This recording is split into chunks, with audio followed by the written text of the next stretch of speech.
दोस्तों आज हम जिस मूवी को एक्सप्लेन करने वाले हैं उसका नाम है लॉर्ड ऑफ द रिंग्स।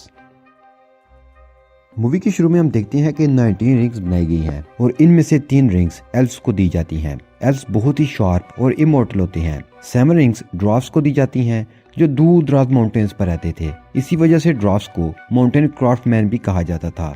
बाकी की 9 रिंग्स इंसानों को दी जाती हैं और इंसान सबसे ज्यादा पावर्स के लालची साबित हुए थे। ये रिंग्स कोई आम रिंग्स नहीं थी, इनकी बहुत ज्यादा पावर थी। इनकी मदद से कोई भी पूरी दुनिया पर हुकूमत कर सकता था और जिनके पास ये रिंग्स थी उनका काम इनकी प्रोटेक्शन करना भी था। इधर डार्क लॉर्ड सारन ने धोखे से एक और रिंग बनाई जो बाकी रिंग से पावरफुल थी और डार्क लॉर्ड इसकी मदद से बाकी रिंग्स की पावर को हरा सकता था। डार्क लॉर्ड चाहता था कि वो मिडिल ईस्ट पर हुकूमत करे। उसने दुनिया पर अटैक कर दिया तो उसका अटैक रोकने के लिए इंसान और एल्व्स डार्क लॉर्ड की आर्मी के साथ मॉर्डर पर फाइट करते हैं। डार्क लॉर्ड की आर्मी बहुत ही क्रीपी क्रिएचर्स की आर्मी थी जो बहुत ही खौफनाक और पावरफुल थे, लेकिन इंसान और एल्व्स मिलकर इनसे डट कर मुकाबला करते हैं और इनकी आर्मी को मारने लगते हैं। लेकिन लॉर्ड डार्क की आर्मी बहुत ज्यादा थी, वो खत्म होने का नाम ही नहीं ले रही थी। डार्क लॉर्ड इंसानों के किंग को मार देता है तो किंग का बेटा डार्क लॉर्ड से फाइट करता है और उसकी रिंग वाली फिंगर कट कर देता है। उसकी फिंगर अलग होती ही डार्क लॉर्ड फेड होने लगता है और गायब हो जाता है। उसके साथ ही उसकी मैजिकल आर्मी भी खत्म हो जाती है और अब ये रिंग किंग के बेटे को भी करप्ट कर देती है और वो इस रिंग को डिस्ट्रॉय नहीं करता बल्कि गले में पहन लेता है। इस रिंग के पीछे बहुत सारे लोग थे जिन ताकतों को हासिल करके दुनिया पर राज करना चाहते थे, तो इस किंग को भी कोई और उस रिंग के लिए मार देता है। वो रिंग पानी में 25 साल के लिए खो जाती है। एक दिन ये रिंग गोलम को मिलती है। ये रिंग उसके पास 500 साल तक रहती है। जब उससे भी ये रिंग खो जाती है तो एक हॉबिट बिल्बो बेगन्स इस रिंग को खोज लेता है। उसे इस रिंग की हिस्ट्री के बारे में जरा भी अंदाजा नहीं था, इसलिए वो रिंग उसके पास 60 सालों से थी। अब वो 111वीं सालगिरह सेलिब्रेट कर रहा था। उसके बहुत से दोस्त उसकी खुशी में शामिल होने उसके घर आते हैं। उन्हीं में उसका एक दोस्त गैंडल्फ भी आया हुआ है। वो विजिट है। अब पार्टी में बिल्बो सबको बताता है कि वो सब कुछ छोड़कर एक एडवेंचर के लिए निकल रहा है। गैंडल्फ को पता लगता है कि उसके घर में डार्क लॉर्ड की रिंग है। वो उसे पूछता है और बाद में वो इस रिंग को अपने घर में ही अपने नेफ्यू के लिए छोड़कर अपने एडवेंचर पर निकल जाता है। वहाँ बिल्बो का नेफ्यू फ्रोडो आता है। गैंडल्फ उसे वो रिंग देता है और उसकी हिस्ट्री जानने के लिए चला जाता है। उसे पता चलता है कि डार्क लॉर्ड के लोग गोलम तक पहुंच जाते हैं और उससे रिंग के बारे में पूछते हैं। वो इस पर टॉर्चर करते हैं तो वो जस्ट 2 वर्ड्स बताता है, शायर और बैगन्स। अब गैंडल्फ जल्दी से शायर में फ्रोडो के पास आता है और उसे एक विलेज बरी में भेजता है और खुद वो अपने दोस्त सुलेमान के पास चला जाता है। लेकिन उसे यहाँ पता चलता है कि सुलेमान भी करप्ट हो चुका है और वो डार्क लॉर्ड के लिए काम कर रहा है। वो अपने आदमी फ्रोडो को ढूंढने भेज चुका है जो उसे मारने के लिए गए हैं। सुलेमान गैंडल्फ को कहता है कि तुम भी डार्क लॉर्ड की आर्मी में शामिल हो जाओ, लेकिन वो नहीं मानता तो सुलेमान उस पर अटैक करता है। दोनों में फाइट होती है, लेकिन सुलेमान डार्क लॉर्ड के मैजिक के अंडर था तो वो गैंडल्फ को मारता है और उसकी मैजिकल स्टिक छीनकर उसे कैद कर लेता है। इधर फ्रोडो सैम के पास पहुंच जाता है। वहाँ उन्हें अपने जैसे और हॉबिट मिलते हैं, लेकिन नाज़गुल उनका पीछा कर रहा है। एक जगह वो उनके करीब पहुंच जाता है तो वो सब एक ट्री के नीचे छुप जाते हैं। वो उनके बिल्कुल करीब आ जाता है तो फ्रोडो घबरा कर वो रिंग पहनने लगता है, लेकिन इसका दोस्त सैम उसे रोक देता है। वो नाज़गुल का ध्यान भटका कर बच जाते हैं। रात को एक दफा फिर नाज़गुल उन्हें देख लेता है। वो भागते हैं और भागते भागते रिवर पर बोट पर पहुंच जाते हैं, लेकिन फ्रोडो अब भी पीछे था।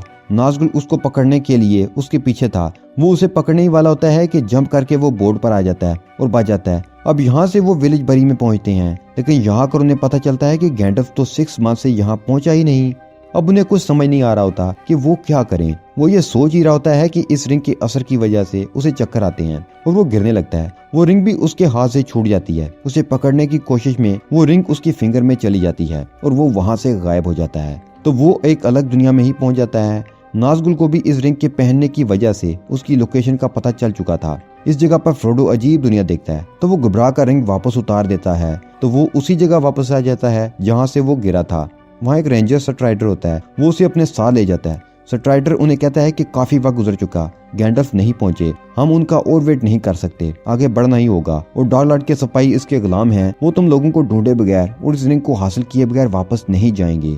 अब स्ट्राइडर इन लोगों को लेकर वेंडल की तरफ जाता है। रास्ते में रात हो जाती है तो वो रेस्ट के लिए एक पहाड़ की चोटी पर चले जाते हैं। स्ट्राइडर उन्हें स्वार्ड्स देता है और खुद एरिया चेक करने निकल जाता है। फ्रोडो की आंख लग जाती है तो बाकी हॉबिट्स गलती करते हैं, वो आग जला लेते हैं। फ्रोडो की आंख खुलती है तो वो शाउट करता है और आग बुझा देता है, लेकिन अब देर हो चुकी थी। डार्क लॉर्ड के सिपाही वो आग देख चुके थे और वो वहाँ आ जाते हैं। वो उनको घेर लेते हैं। वो सब हॉबिट्स को पीछे करके फ्रोडो की तरफ बढ़ता है। फ्रोडो को कुछ और तो समझ नहीं आता तो वो रिंग पहन लेता है। वो उस जगह से गायब हो जाता है, लेकिन नाज़गुल अब भी उसे देख पा रहा था और यहाँ डार्क किंग का लॉर्ड आ जाता है जो अपनी स्वार्ड से उसे जख्मी कर देता है। अब यहाँ स्ट्राइडर आता है और सबसे फाइट करने लगता है और डार्क लॉर्ड के सभी सोल्जर्स को मार देता है। वो फ्रोडो को यहाँ से लेकर निकल जाता है क्योंकि वो उनका पीछा कभी नहीं छोड़ेंगे। अब सीन बदलता है, उस श्रीमान डार्क लॉर्ड के ऑर्डर पर आर्मी बनाना शुरू कर देता है। अब हम एक एल्फ आर्मिन को देखते हैं। वो स्ट्राइडर एक दूसरे को पसंद करते हैं। वो वहाँ उनके पास आकर फ्रोडो की मदद करती है और उन्हें अपने साथ लेकर चल पड़ती है। डार्क लॉर्ड की आर्मी उनके पीछे है तो वो उनसे बचते एक जगह पानी होता है वहाँ से पार चले जाते हैं। जब डार्क लॉर्ड की आर्मी पानी से गुजरने लगती है तो वो मैजिक करती है और वो इस पानी में बह जाती हैं। फ्रोडो की हालत अब भी ठीक नहीं है।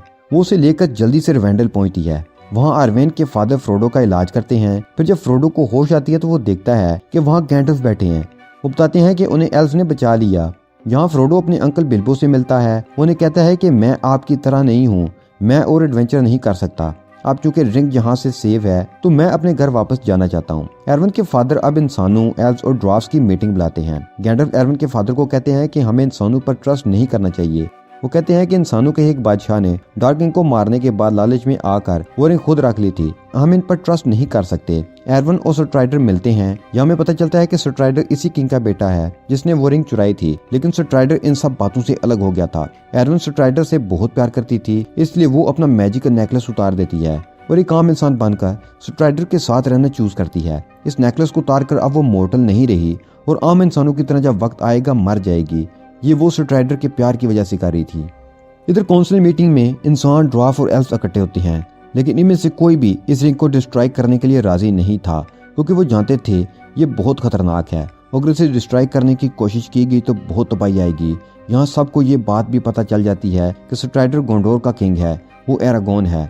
अब इस रिंग को कोई भी डिस्ट्रॉय करने के लिए तैयार नहीं था तो फ्रोडो आ गया था और इस रिंग को डिस्ट्रॉय करने की जिम्मेदारी लेता है। तो अब एल्व्स, ह्यूमंस और ड्वार्फ फ्रोडो की हिफाजत की जिम्मेदारी लेते हैं। जाने से पहले फ्रोडो अपने अंकल बिल्बो से मिलता है। बिल्बो इससे बातें करते हैं और उसे अपने स्वार्ड, एक चेन से बनी शर्ट और स्ट्रिंग देता है। अब फ्रोडो मोटर के सफर के लिए निकलता है। उन्हें रिंग लेकर वहां पहुंचना है। इस सफर में उसके साथ सैम, गैंडल्फ, स्ट्राइडर, एल्व्स और ह्यूमन दोस्त हैं। इस सफर के दौरान एक जगह वो देखते हैं कि सुलेमान अपने कुछ परिंदों की मदद से उन पर नजर रखे हुए है, तो इनसे बचने के लिए वो रास्ता चेंज कर लेते हैं। लेकिन अब वो गलत रास्ते पर आ गए थे। वो बर्फानी पहाड़ों पर थे जो कि बहुत ही मुश्किल रास्ता था। यहाँ सुलेमान अपने मैजिक की मदद से बर्फानी तूफान ले आता है, इसलिए इनका आगे बढ़ना नामुमकिन हो रहा था। तो उन्हें एक गार नजर आती है, वो उसमें चले जाते हैं। वहाँ वो देखते हैं कि बहुत सारे ड्वार्फ मरे हुए हैं।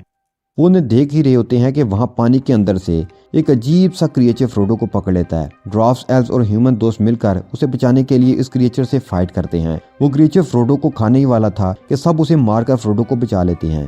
इसी तरह फ्रोडो के फ्रेंड से एक स्केलेटन पास ही एक कुएं में गिर जाता है। इससे डार्क लॉर्ड की आर्मी को उनकी लोकेशन का पता चल जाता है और वो फौरन उस जगह आकर उन पर अटैक कर देते हैं। वो दरवाजा बंद करके उन्हें रोकने की कोशिश करते हैं, लेकिन वो बहुत पावरफुल थे, इसलिए दरवाजा उन्हें रोक ही नहीं पा रहा था और वो अंदर आ जाते हैं। वो सब मिलकर इनसे फाइट करते हैं और उन्हें काफी ज्यादा नुकसान पहुंचाते हैं। लेकिन वहाँ एक बहुत बड़ा और खौफनाक मॉन्स्टर भी होता है। वो उसे फाइट करते हैं, लेकिन वो फ्रोडो की जान लेने आया था तो वो उसी पर अटैक करता है। उसके साथी उसे बचाने की पूरी कोशिश कर रहे थे। वो उस मॉन्स्टर से मुकाबला करते हैं। वो डार्क लॉर्ड के सोल्जर्स को मारकर फिर सब मिलकर मॉन्स्टर पर अटैक करते हैं और उसे मार देते हैं। इस फाइट में फ्रोडो को मॉन्स्टर ने बहुत मारा था, तो वो अब उसकी तरफ बढ़ते हैं कि देखें कि वो जिंदा बचा है कि नहीं। वो उसे देखते हैं तो हैरान होते हैं कि वो तो बिल्कुल सेफ था और थोड़ा सा भी जख्मी नहीं हुआ था। ये सब बिल्बो की उस चेन से बनी शर्ट की वजह से था। अब उन्हें बहुत से हॉर्सेस की आवाज आती है। वो समझ जाते हैं कि डार्क लॉर्ड की और भी आर्मी उनकी तरफ आ रही है। अब वो ब्रिज की तरफ भागते हैं ताकि उनसे बच सकें। तो वो मैजिकल आर्मी बहुत ज्यादा तादाद में उनकी तरफ आने लगती है। वो बहुत ज्यादा थे और खौफनाक भी। देखते ही देखते वो आर्मी उन्हें एक जगह घेर लेती है और अब जल्दी वो उनको मार देने वाले थे, लेकिन वो उनके करीब नहीं आ रहे थे और अचानक से डर कर वहाँ से भाग जाते हैं। गैंडल्फ उन्हें बताता है कि ये डेमन से डर कर भागे हैं जो अब इसी तरफ आ रहा है, इसलिए हमें भी यहाँ से निकल लेना चाहिए। वो वहाँ से भागते हैं तो डार्क लॉर्ड की आर्मी फिर से उनकी तरफ बढ़ने लगती है। एक जगह से उन्हें जंप लगाकर आगे जाना था। सब उनसे फाइट करते हुए उनसे बचते हुए आगे बढ़ते हैं, लेकिन फ्रोडो और एरागोन पीछे रह जाते हैं। वो आगे बढ़ते हैं, लेकिन उनके नीचे की सीढ़ियां और जमीन टूट कर गिरने लगती है, लेकिन वो हार नहीं मानते और जंप लगाकर अपने दोस्तों के पास पहुंच जाते हैं। इस सारे सफर में गोलेम उनका पीछा कर रहा था, जिसे वो रिंग वापस चाहिए थी। उसकी लाइफ रिंग के गिर्द घूमती थी। वो डेमन उनके पीछे था, तो गैंडल्फ डिसीजन लेता है कि वो डेमन से फाइट करेगा और बाकी लोगों को कहता है कि आप सब ब्रिज की तरफ बढ़ें। गैंडल्फ डेमन से फाइट करता है और उसे हराकर वापस उसकी दुनिया में भेज देता है। लेकिन जाते हुए वो गैंडल्फ का पांव पकड़ लेता है और खींचकर उसे भी अपने साथ ले जाता है। वो देखकर सब दुखी हो जाते हैं और रोने लगते हैं क्योंकि गैंडल्फ के साथ उनकी अटैचमेंट काफी अच्छी थी। वो ये देखकर बर्दाश्त नहीं कर पा रहे थे, लेकिन उन्हें किसी भी हाल में आगे बढ़ना था, तो वो सब आगे बढ़ने लगते हैं और एक फॉरेस्ट में पहुंच जाते हैं। इस फॉरेस्ट पर एक व्हाइट विच की हुकूमत थी। उसके सिपाही आकर उन्हें पकड़ लेते हैं और उसके पास ले आते हैं। विच फ्रोडो से जब अकेले में मिलती है तो उसे बताती है कि तुम अकेले ही इस मिशन को कंप्लीट कर पाओगे। तुम्हारी टीम में एक बंदा ऐसा भी है जो इस रिंग को चोरी करने की कोशिश करेगा। अब हम सोरेमान को देखते हैं जिसने एक बहुत बड़ी आर्मी तैयार कर ली थी और फ्रोडो की लेटेस्ट लोकेशन का पता लगाकर आर्मी को उनके पीछे फिर से भेजता है। इधर फ्रोडो अपने साथियों के साथ एक जगह पर पहुंचते हैं जहां उसका एक इंसान साथी बोरोमीर उससे रिंग छीनने की कोशिश करता है। वो उस पर अटैक करता है, लेकिन फ्रोडो वो रिंग पहनकर वहां से गायब हो जाता है और जब वो रिंग उतारता है तो उससे दूर एक जगह पर जा गिरता है। वहाँ एरागोन उसे नजर आता है और वो उससे भी डरने लगता है, लेकिन एरागोन उसे कहता है कि मुझसे ना डरो, मैं आखिर तक तुम्हारा साथ दूंगा और जब तक तुम इस रिंग को डिस्ट्रॉय नहीं कर देते मैं तुम्हें प्रोटेक्ट करूंगा। अब फ्रोडो देखता है कि उसकी स्वार्ड लाइट से रोशन हो गई है, यानी डार्क लॉर्ड की आर्मी उनके पास ही है और अटैक करने वाली है। एरागोन फ्रोडो को वहां से भगाकर खुद उनसे फाइट करने लगता है। उनके बाकी साथी भी उसका साथ देने आ जाते हैं। फ्रोडो एक जगह छुपा होता है। उसके दोनों ड्वार्फ साथी उससे अपने पास छुपने बुलाते हैं, लेकिन वो नहीं आता। उन्हें एहसास हो जाता है कि वो अकेले ही आगे बढ़ना चाहता है, तो वो आर्मी को अपनी तरफ बुलाकर डिस्ट्रैक्ट करते हैं ताकि फ्रोडो वहां से भाग सके। वो आर्मी फ्रोडो के फ्रेंड्स को घेर लेती है। वो उन्हें पकड़ने वाले होते हैं कि बोरोमीर वहां आकर उनसे फाइट करता है, लेकिन उसे तीर लगता है और वो जख्मी हो जाता है। आर्मी फ्रोडो के दोनों ड्वार्फ फ्रेंड्स को पकड़कर साथ ले जाते हैं। जाते जाते आर्मी का लीडर बोरोमीर को मारने लगता है, लेकिन एरागोन आकर उसे बचा लेता है। एरागोन और आर्मी के लीडर की फाइट होती है। दोनों बहुत महारत से लड़ते हैं, लेकिन आखिर में एरागोन भारी पड़ता है और उसकी गर्दन उड़ा देता है। लेकिन इस जंग में बोरोमीर काफी इंजर्ड हो चुका था, इसलिए मरने से पहले वो गोंडोर की जिम्मेदारी एरागोन को दे देता है और फिर मर जाता है। फ्रोडो और उसका फ्रेंड सैम दोनों आगे बढ़ते हैं और एक बोट में बैठकर आगे बढ़ते हैं। बाकी लोग फ्रोडो के दोस्तों को बचाने के लिए जाते हैं और फर्स्ट पार्ट यहीं पर खत्म हो जाता है। आगे की कहानी सुनने के लिए नेक्स्ट पार्ट देखें।